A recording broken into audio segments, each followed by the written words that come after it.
Okay, so I want to talk about the New Year's message. I know one person figured out what it was going to be. And I was thinking today, I have a great idea. I'm going to separate you two already in the new year. I can feel it. Okay. All right, so I'm also thinking that what I'm going to do for each message, Gina, put that down. Already, I'm going to kick your buttocks. Each month, whatever the message is going to be, because I told you I'm going to go back through the past 10 years and revisit, we're going to do exercises built around each lesson. Does that make sense? So, anybody know besides Izzy what this year's message is? There's only one word that it can be. Corey, do you know? Is it commit? No, we did commitment last year. Yes. Saying yes. No. Okay. It is passion. Yes. Passion. Passion. Some of you are like, what's that? Okay. Passion comes from the Latin verb patior, means to suffer, to endure. It does. The original definition was the suffering of Christ on the cross. That's heavy. That's intense. You know, as I was writing this lesson, I began to think about how everything always feels like, well, not just in my life and everybody's life, everything comes full circle. I finished my manuscript for my book, and I sent it off to an agent in November or something in New York City, and she sent me an email back, and she said, well, I'm excited to read it, but I have just one question for you. What makes you an expert in writing a book about this new way of thinking about acting? And without a moment's hesitation, I said to her, I've suffered.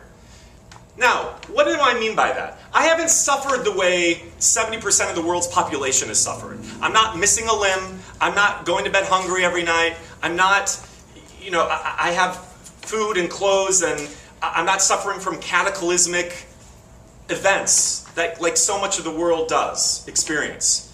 My suffering, which I think all of you are going to relate to, and why I think I've become a good teacher at it, is to move through it, is more personal. First of all, it just comes from an acting perspective. I started thinking about, like, you know, when I was in my 20s, I gave this example the other day in class when I had just done my first professional job in Pittsburgh, and it was for this play to some of us, and then they were doing it again in Seattle, and I had an audition for it, and I kicked ass, and I was thinking, of course I'm gonna get it. It's the same role, and you know, blah blah blah blah blah. Well, I waited and I waited and I waited, and I did not get a call, and then I actually called the theater. That's how like crazy I was. I called the artistic director of Seattle Rep or wherever it was. I was like, hey, it's Anthony Meindl. I'm just wondering, did you cast that play? And they did, and obviously it wasn't with me. And I remember, fully clothed, I just went into my bathroom and shut the door and sat in the bathtub and cried. So dramatic. And my roommate came home and he's like, why are you sitting in the bathtub crying with your clothes on? And I was like, I'm done with acting. I've had it. I can't. Okay, so a lot of this was personal suffering. Personal suffering that we create in our own mind for reasons that I think need not go unexplored. That acting and a life of the actor is difficult. And acting was a source of pain and confusion and toil, and it's so hard. All of that bullcrap. That created a lot of torment for me. And then I started thinking about, as my journey unfolded and I started teaching, I realized so much of the teachings that I'm doing are coming out of, I don't want to give it a specific description, but Buddhist philosophy is one way of saying it. And there's a precept called the Four Noble Truths.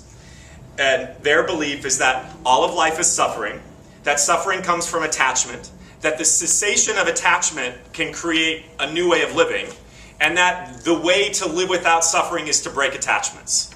And I think it's so interesting because those principles have kind of guided me as a teacher in what we're doing here in the work. Which is, you are learning how to surrender. You're learning how to let go of control. You're learning how to work with the power of the moment to moment to moment to moment nowness. This isn't something that was created by Meisner or any other acting teacher. Any other acting teacher who's saying who created it it's not truthful. These are philosophies that date back hundreds and hundreds and hundreds and hundreds of years. How to get out of your own way, stopping self-sabotage, having more fun, being plugged into the universal creative matrix of which we are all a part, of which creativity really flows from when you allow yourself to be a channel for that thing. So I began to realize, like, there is a way out of our suffering. And when I was thinking about this lesson, I also thought, wow, this kind of suffering that I'm talking about is certainly inherent, I think, a little bit more to the West, meaning America. And then if I want to be more specific to, like, the East or West Coast, although I'm sure it happens everywhere. And if we want to be more specific, the West Coast, and more specific, in the entertainment business.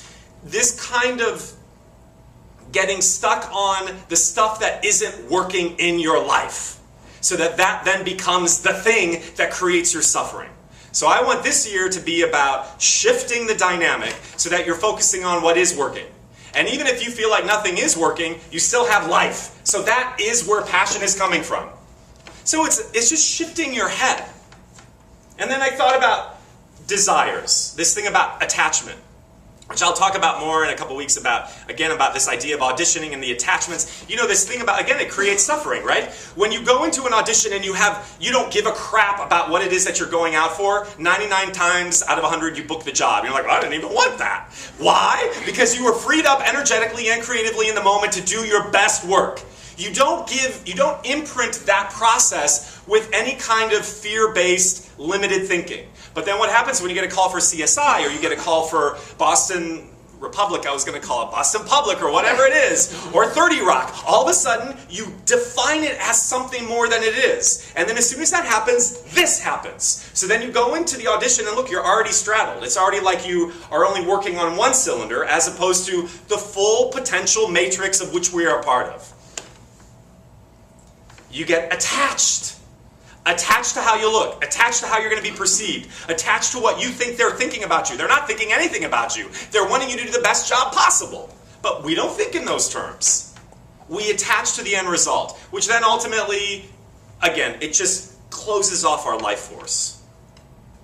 So, this is the interesting Buddhist idea of, like, okay, well, Tony, so what are you saying? Are you saying I have to live a life without desire? No. Listen. Even though I talk a lot about that, about how do we keep surrendering the attachment we have to these things so that we're more freed up to create to our potential, you're never going to live this life without desires. When I went to India my first time, like 6 years ago, I remember I was like, I'm just going to like meditate in a cave. That's all I desire anymore in life. And I was like, oh, that is a trap, because even that desire is a desire. So basically, until you jettison off of this planet, you're always going to have a desire. To have no desire is a desire. You get what I'm saying? There's always going to be desires. So you have to make your peace with it. But I think the desires can be a more joyful experience in manifestation, or even if they don't manifest, a more joyful experience in expression when you stop making them be more than they are. If you have a passion for something, but no desire to express it or share it, then what's the point? So much of what I'm talking about, then you're just a legend in your living room. Who cares? So much of what is going to change the dynamic is if you get the focus off yourself and learn that the passionate part of you wants to share. Wants to share. This part of you wants to be out in the world and make a difference in other people's lives through our art form. And bigger than just in our art form. Just in an individual, personal basis. And through experiences. But that doesn't happen if you're keeping that to yourself.